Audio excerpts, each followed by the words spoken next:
2장 1절부터 14절 말씀을 가지고 구주 예수님의 탄생이라는 제목으로 성탄절 말씀 증거하겠습니다. 찬송가 115장 기쁘다 구주 오셨네, 이런 찬양이 있습니다. 여러분과 다 찾으셨죠? 4절에 보면 은혜와 진리 되신 주 다 주관하시니 만백성 구주 앞에서 경배하여라, 이런 가사 내용이 있습니다. 은혜와 진리가 되시기 때문에 우리가 기쁘다 구주 오셨네 하면서 찬양하는 것입니다. 우리는 이 세상에 살면서 온 세상의 죄를 사해 주시고 구주 예수님의 탄생을 축하하며 또 감격하며 또 기쁘다 이렇게 마음으로 외치는 것이죠. 여러분 진정 기쁘십니까? 코로나 시대에도 예수님의 탄생은 우리들에게 진정 기쁨의 그런 날이 되는 것입니다. 여러분 마음속에 이 찬송가 115장 기쁘다 구주 오셨네를 부르시면서 이 마음에 큰 감동이 일어나는 줄 믿습니다. 저도 찬양을 해보니까 하나님의 이 기쁨이 올라오는 것 같습니다. 코로나 시대에도 또 이런 우리들의 이런 삶의 상황 가운데서도 하나님은 우리에게 예수님을 선물로 주셔서 죄 사함의 은혜를 얻게 하시고 은혜와 진리 대신 이 주님을 따라가면서 우리도 은혜를 얻게 하시고 진리 대신 빛 대신 예수님을 따르게 하시니 너무 감사한 것입니다. 삶의 상황이 힘들다 하더라도 빛 대신 예수님, 은혜와 진리 대신 예수님 앞에 나와서 기뻐하시고 축하하시기 바랍니다. 자, 오늘 말씀을 통해서 구주 예수님의 탄생에 대해서 말씀의 은혜를 나누고자 합니다. 구주 예수님은 그냥 한 인간의 모양으로 오셨지만 태어나고 출생하고 거기서 끝나는 것이 아니라 예수님의 사역을 통해서 많은 이 세상에 영적인 복과 수많은 복들을 가져왔습니다. 질병을 이기게 하시고 죽음을 이기게 하시고 우리 마음속에는 아담과 하와로부터 타락했던 모든 죄성을 걷어가시고 우리가 거룩해질 수 있는 길이 열린 게 된 것입니다. 오늘 본문을 통해서 성탄절 메시지 구주 예수님의 탄생을 뒤돌아보면서 은혜를 받기 원합니다. 누가복음 2장 1절부터 7절 말씀을 보면 예수님의 영적 출생의 비밀이 나와 있습니다. 누가복음 2장 1절부터 7절. 그때 가야사 아구스토가 영을 내려 천하로 다 호적하라 하였으니 이 호적은 구레노가 수리아 총독이 되었을 때 처음 한 것이라. 가이사 아우구스토가 명을 내려서 호적하라, 호적 명령을 내렸습니다. 그때 사번역 성경을 보면 그때 아우구스투스 황제가 칙령을 내려서 온 세계가 호적 등록을 하게 되었는데 이 첫 번째 호적 등록은 구레노가 시리아 총독으로 있을 때 시행한 것이다. 누가복음 2장 1절부터 2절 쭉 읽어보면서 저는 마음에 다가오는 것이 하나님의 섭리였습니다. 이 섭리, 예수님의 출생, 탄생 이 가운데 많은 하나님의 섭리가 있었구나 이렇게 생각이 듭니다. 섭리라는 단어를 사전에서 찾아보니까 자연계를 지배하고 있는 원리와 법칙 이렇게 나와 있습니다. 또 두 번째 뜻이 있는데요. 세상과 우주 만물을 다스리는 하나님의 뜻 이렇게 나와 있죠. 그러니까 섭리하면 자연계를 지배하고 있는 원리, 법칙들을 말하는 것이고 또 신앙에 있어서는 세상과 우주 만물을 다스리는 하나님의 뜻. 그러니까 예수님의 출생 가운데 하나님의 뜻이 드러나 있다는 거죠. 우리는 하나님의 이것을 섭리라고 하는데 신학적인 용어인데 신앙을 되돌아보면서 우리 개인 인생의 역사 또 코로나 삶의 정황들을 살펴보면서 하나님의 뜻을 찾지 않습니까? 그 하나님의 뜻을 우주 만물을 다스리는 개인을 다스리는 하나님의 뜻 가운데 있는 이 뜻을 정황들을 하나님의 섭리라고 하는 거죠. 그래서 예수님이 탄생했을 때 하나님의 섭리를 뒤돌아봐요. 첫 번째, 아우구스투 황제가 칙령을 내렸다는 거예요. 호적 등록 명령을 내렸다는 거예요. 그냥 단순히 그냥 거기에는 그냥 호적 명령을 내는 게 아니라 거기에 시대와 하나님 뜻이 개입되어 있다는 것이 맞는 해석이죠. 여러분 코로나의 섭리를 생각해 본 적 있습니까? 코로나를 통해서 여러분이 내 인생과 이 한국 사회와 세계적인 하나님의 뜻을 생각해 본 적이 있냐는 거죠. 분명히 코로나를 통해 하나님의 섭리가 있습니다. 네. 마지막 때를 준비하는 우리들에게 가장 큰 확신이 되는 것은 마지막 때를 준비하는 성도의 이 생각들, 느낌들을 불러일으키고 마지막 말세 때를 준비하라는 것이 아닌가 생각이 듭니다. 여러분 어떻게 생각하십니까? 예수님의 영적 출생의 섭리, 하나님의 일하심, 배경, 예수님의 출생과 배경을 생각을 해보십시오. 이 누가복음 읽는 동안에 예수님이 어떻게 배경 가운데 어떤 섭리를 가지고 태어나게 되었는가. 첫 번째는 호적 등록을 하라는 거예요. 이 호적 등록은 단순히 그냥 로마 총독이 호적 등록하라 그런 게 아니라 그 호적 등록을 통해서 예수님이 고향으로 내려가게 되고 마리아가 임신한 가운데 그 말구가 안에 태어나게 된 배경이 되는 거죠. 호적 명령을 안 내렸으면 다윗과 요셉이 자기 고향에 내려가지 않고 그냥 편하게 출산하고 여러 가지 상황 가운데 또 다른 어떤 성경이 기록되었을지도 모르겠어요. 근데 호적 명령이라는 가장 큰 하나님의 섭리가 있었다는 거죠. 갈릴리 나사렛 베들레헴 동네에 태어난 예수님의 출생은 분명 호적 등록과 연관이 있습니다. 많은 사람이 고향을 찾았기에 여관이 없었어요. 그래서 마리아 요셉은 전전긍긍하다가 이게 사람 찾다가 말구에서 태어나게 된 거죠. 여관방이 없으니까 전전긍긍하다가 말이 태어나는 이 구유통에 말이 먹는 구유통에서 출생을 하고 누워 있게 된 거죠. 이런 것이 구약 성경에 여러 가지 모양으로 다 섭리 가운데 예언되어 있고 기록되어 있어요. 여러 가지 베들레헴 출생이라든지 뭐 이런 다윗의 뭐 이런 내용들이. 그러니까 우리 인생은 우리가 생각해 볼 때 내가 인생 코로나 내가 여기 지금 이 삶의 정황에 이 교회에서 다니는 이 모든 정황이 하나님의 섭리 가운데 있다는 거예요. 하나님의 뜻 가운데. 자연계를 지배하고 있는 원리와 법칙이 많이 있죠. 말린 법칙이라든지 뭐 하여튼 과학의 법칙들이 많이 있어요. 그런 법칙도 섭리라고 볼 수 있으면 하나님이 우주를 다스리고 개인을 다스리고 나라를 다스리고 역사와 만물을 주관하시는 왕을 세우고 대통령을 세우고 이 모든 것이 하나님의 뜻 가운데 섭리되어 있다는 거죠. 섭리하고 있다는 거죠. 이것이 예수님의 출생을 통하여서 예수님의 출생 배경, 환경들을 보면서 우리가 느끼는 생각들입니다. 여러분이 예수님을 믿게 된 동기가 무엇입니까? 친구가 전해준 복음을 듣고 교회를 소개했다든지 뭐 아팠다든지 여러 가지 수백 가지 어떤 이유들이 있을 거예요. 다 신자들 얘기를 들어보면. 근데 수십 년 동안 하나님의 작업을 해서 내가 이 교회에 오게 된 것입니다. 수십 년 동안 여러분이 이런 사람의 복음을 듣고 누가 친인척 가운데 교회를 다니는 사람이 있었고 나에게 영향을 미쳤고 또래는 공허한 마음이 들고 인생 무상을 느끼면서 하나님을 찾게 되고 교회에 오게 되는 이 과정들을 예수님의 출생이 있는 동안의 배경과 연결해서 수많은 하나님의 작업, 일하심이 있었다는 것입니다. 깨닫는 시간이 돼요. 성탄절은 단순히 예수님이 출생했다 기쁘다고 해서 끝나는 것이 아니라 내 인생을 돌아보고 사회를 보고 영안을 내서 내 삶의 배경이 하나님의 사랑이 끝없이 밀려온 그 수많은 순간들, 역사의 순간들을 생각해보고 느끼는 그런 성탄절이 되어야 될 것입니다. 분명 우리가 생각을 해보면 알 수 있어요. 그렇게 우리를 사랑하시는 하나님의 역사를 알 수 있고 읽을 수 있는 것입니다. 예수님의 출생 비밀, 예수님의 탄생 비밀도 누가복음 2장에서 그걸 말하는 거죠.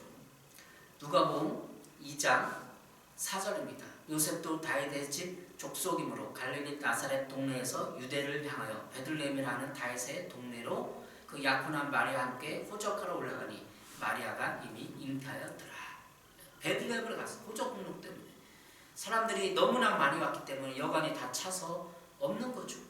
그래서 7절에 보면 첫 아이를 낳아 강보에 싸서 구유에 넣었으니 이는 여관에 있을 곳이 없음이로라. 이게 배경이에요. 여관에 있을 곳이 없고 강보에 싸가지고 구유에 놓였어요. 대부분 말이라고 하니까 근데 소일 수도 있겠고 모르겠어요. 어쨌든 예수님은 구유에 놓여 있었어요. 진짜 따뜻한 안방에 쌍파가 있어서 어떤 아기를 잘 간호하고 병균에게 휘말리지 않게 탕이 아니라 말이 누워있는 그 위에 병균이 있을 수도 있잖아요.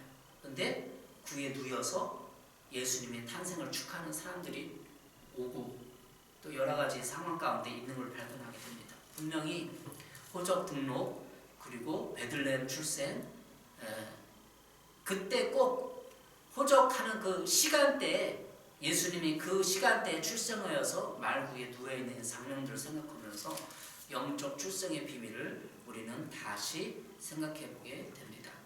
우리의 인생을 되돌아보면서 하나님 나를 예수님 믿게 하기 위해서 수많은 작업을 하시고 주위에 사람을 두시고 전도하게 하시고 듣게 하시고 깨닫게 하시고 회개케 하시고 예수님의 큰 뭉클한 사랑을 느끼게 하시고 그 모든 이 섭리하는 거죠. 이 성탄을 통해서 예수님의 출생을 축하하고 그냥 끝나는 것이라 내 인생을 돌아보면서 신앙이 점진적으로 깨달아지고 알아지고 신앙이 진보할 수 있는 계기가 되는 것입니다. 코로나도 마찬가지입니다. 이 코로나 시대 때 왕래를 없는 시대 깊이 예수님을 만나고 예수 탄생의 이 모든 의미를 생각해 볼 수 있는 시간이 되는 것입니다. 두 번째, 오늘 누가복음 2장에서 보는 구주 예수님의 탄생 배경은 목자와 천사들의 증언이 있었다는 거예요. 8절부터 14절입니다. 8절부터 14절에 보면 목자들이 나타나서 이 내용을 예수님의 탄생을 배경으로 형성합니다. 그 지역의 목자들이 밤에 밖에서 자기 양떼를 지키더니 주의 사자가 곁에 서고 주의 영광이 그들을 두루비침에 크게 무서워하는지라. 이 목자들이 있어요. 왜 목자들일까 생각을 해봤습니다. 그럼 예수님은 이 땅에 이스라엘 나라에 어떤 사람으로 출생했죠? 목자로 출생한 거죠. 양을 치는 목자로 출생하는 영적 의미잖아요. 그렇기 때문에 그 상징적인 의미를 숨기고 있으면서 이 목자들에게 사자들이, 주의 사자들, 천사들이 나타나서 그리고 알려주는 거죠. 예수 출생을 알려주는 거예요. 왜 천사들이 하필 그 동네 목자들에게 양떼를 치는 목자들에게 나타났을까? 목자가 상징성이기 때문에 묵상해보고 연구해보는 바에는 예수님은 이스라엘 목자가 될 것이다를 상징적으로 암시해 주는 것입니다. 여러분 소설을 보거나 영화를 보거나 다 암시가 있어요. 암시. 예수님도 수천 년, 수만 년 역사의 가운데 암시하고 이미지화시키고 그래서 온 거예요. 영화처럼 마치 프로젝트처럼 그냥 단순히 우연하게 윙하고 태어난 말구간이 아니라 수천 년의 역사 가운데 하나님의 섭리하시고 계획하셔서 프로젝트를 통해서 오는 거예요. 이 모든 것을 보면서 우리는 진짜 하나님의 프로젝트 그런 영화가 얼마나 장비하고 장엄하고 예수님의 한 사람의 출생을 통하여서 인류를 살아가신 것을 느낄 수 있습니다. 예수님의 사랑에 대해서 이사야가 예언했는데 이사야 9장 6절 7절입니다. 한 아기가 우리에게서 태어났다. 우리가 한 아들을 얻었다. 그는 우리의 통치자가 될 것이다. 그의 이름은 기묘자, 모사, 전능하신 하나님, 영존하시는 아버지, 평화의 왕이라고 불릴 것이다. 그의 왕권은 점점 더 커지고 그 나라의 평화도 끝없이 이루어질 것이다. 그가 다윗의 보좌와 왕국 위에 앉아서 이제부터 영원히 공평과 정의로 그 나라를 굳게 세울 것이다. 만군의 주의 열심히 이것을 반드시 이루실 것이다. 이사야 9장 7절 후반절을 보겠습니다. 세번역 성경으로 지금 이후로 영원히 정의와 공의로 그것을 보존하실 것이라. 만군의 여호와의 열심히 이를 이루시리라. 개역개정에는 여호와 열심히 이를 이루시라. 여호와 열심. 예수님을 한 사람을 이 땅에 태어나게 하는 그 수많은 배경을 설정을 하고 사람을 보내고 예언을 하고 배경을 만들고 섭리하시고 또 말구육간의 호적 등록을 통해서 우연의 일치가 아닌 프로젝트 계획과 섭리를 통해서 사람들에게 이렇게 사랑한다, 나는 너희를 이렇게 사랑한다 보여주는 것이 이사야 9장 7절에는 여호와 열심히 이를 이루시리라. 열심히, 하나님의 열심. 하나님의 열심이라는 책도 있는데 우리나라 유명한 설교자 박영성 목사님이 쓴 하나님의 열심이라는 설교집이 있어요. 하나님이 열심히 해도 다른 설교 내용이죠. 여러분 하나님이 열심히 있는 거예요. 여러분이 이 땅에 존재하는 지금 이 교회에 있는 여러분이 그런 삶의 정황에 있는 것은 하나님이 열심히 끝없이 여러분을 섭리하시고 하나님의 뜻 가운데 인도하시려는 계획이 있는 거예요. 그 악의 이름 기모자 모사 전능하신 하나님, 영존하신 아버지가, 전능하고 영존하신 아버지가 평화의 왕이 여러분을 그렇게 하고 있는 것이죠. 여러분 영안이 열렸다는 건 뭡니까? 출생한 시간부터 지금 내 과거의 삶의 정황을 보면서 하나님의 시각으로, 하나님의 섭리라는 그 뜻 시각으로 내 인생을 보는 것이 영안이 열린 거예요. 그러니까 영안이 열렸다는 귀신을 보고 귀신을 봐갖고 뭐 어떻게 싸우고 뭐 천사를 봤다든지 뭐 그런 게 아니라 저 사람이 붙어있는 귀신을 보거나 뭐 뱀이 감겨 있고 막 몇 센치는 실뱀이 보이고 그것도 영안이 열린 거죠. 근데 내 출생부터 지금까지 하나님의 시각으로 쫙 열리고 사람들의 그 마음이 보이며 그 뜻이 보이며 하나님의 뜻이 보이는 게 영안이 열린 거예요. 여러분 자신이 하나님의 뜻이 보입니까? 하나님이 열심히 보입니까? 성탄절하면 하나님의 영안으로 하나님의 뜻이 보여야 돼요. 내 안에, 내 마음에, 내 개인 역사에 이 그 삶의 정황, 로마의 그 황제의 호적 등록 칙령이 인생의 그 배경을 만든 거예요. 하나님의 이 코로나를 통해서 배경을 만든 겁니다. 여러분 그 코로나에 고통당하고 우울해하고 지치고 삶의 정황이 있을 거예요. 그 정황은 결국은 하나님이 우리를 섭리하는 도구들입니다. 그 도구들을 이용하시고 팔팔을 들고 일어나십시오. 좌절하고 낙심하지 마시고 이 성찬절을 통해서 예수님의 탄생을 통하여서 내 삶을 볼 수 있는 눈이 영안이 열리기를 바랍니다. 예. 누가복음 2장의 목자들 이 상징을 통해서 이스라엘 목자가 있던 걸 발견한 거죠. 누가복음 2장 8절입니다. 그 지역의 목자들이 밤에 밖에서 자기 양떼를 지키더니 10절에 보니까 천사가 이르되 무서워하지 말라. 보라 내가 온 백성에게 비칠 큰 기쁨의 좋은 소식을 너에게 전하더라. 천사가 목자들에게 전해주는 거죠. 큰 기쁨의 좋은 소식을 전한다는 거예요. 이 한 구절에도 얼마나 기쁨의 소식입니까? 예수님이 탄생하고 거의 20년, 30년이 지나면 온 인류가 구원의 메시지, 희망의 메시지, 그리하여 모든 인류를 죽음에서 죄와 사망의 권세에 사망시켜줄 메시아의 사역이 시작되는 그런 날들이 기다리고 있는 거죠. 큰 기쁨의 좋은 소식. 모든 인류의 마음속의 죄와 밖에 마음속의 죄, 그리고 밖에 형벌로 짓는 죄, 행동의 죄, 언어의 죄, 이 모든 죄들을 하나님 앞에 해결할 그런 날들이 큰 기쁨의 좋은 소식인 거죠. 그래야 우리는 이 육체의 죄와 사망의 권세로부터, 죽음으로부터, 질병으로부터 자유할 수 있는 그런 소식을 듣게 된 것입니다. 누가복음 2장 12절입니다. 너희가 싸서 강부에 쌓여 구에 누워 있는 아기를 보리니 이것이 너희에게 표적이라.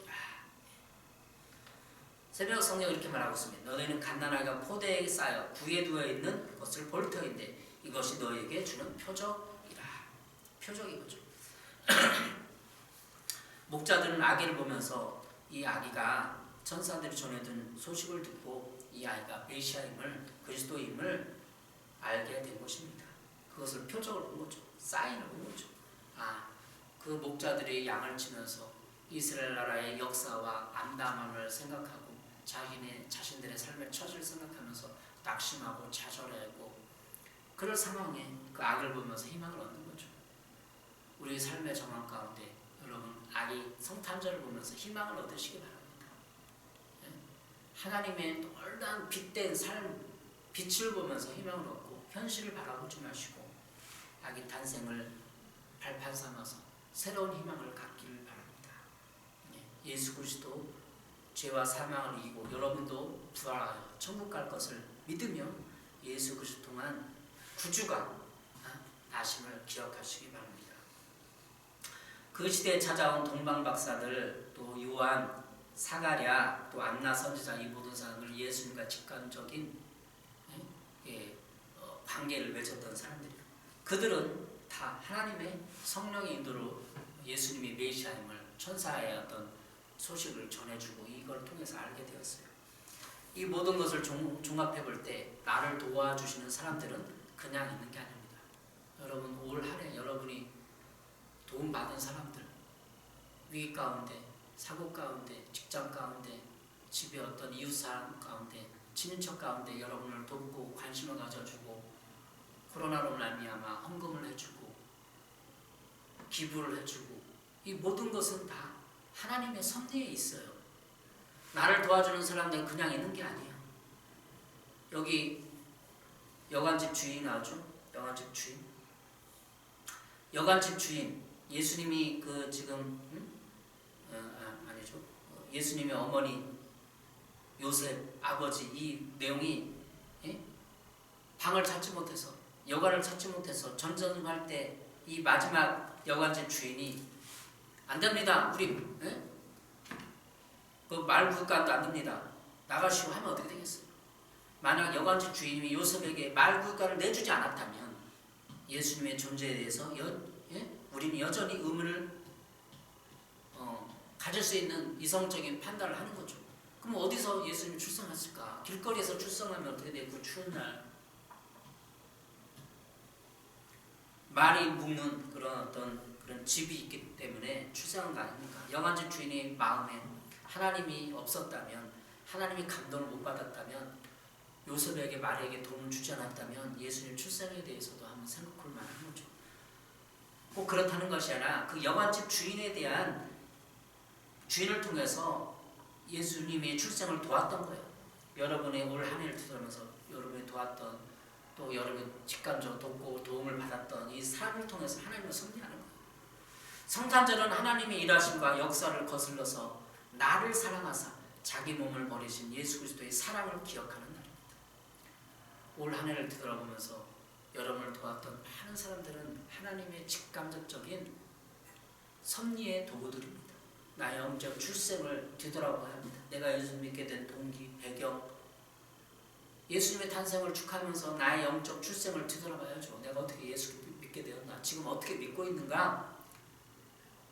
코로나로 말미암아 교회도 안 가고 있는데 이 모든 상황을 종합해서 나의 영적 출생을 뒤돌아보고 하나님이 나를 위해서 십자가를 지신 것을 예수님의 탄생을 축하하며 감사하고 감격하는 날입니다. 그분은 출생의 마지막 비밀 여관집 주인의 말구이에서 우리에게 그분의 사랑을 보여주셨습니다.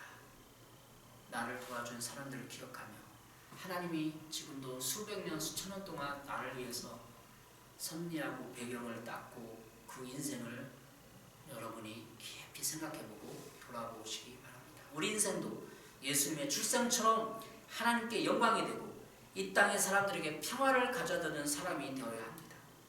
싸우지 마십시오. 여러분 주위 사람, 직장 어디서 이기지 마십시오.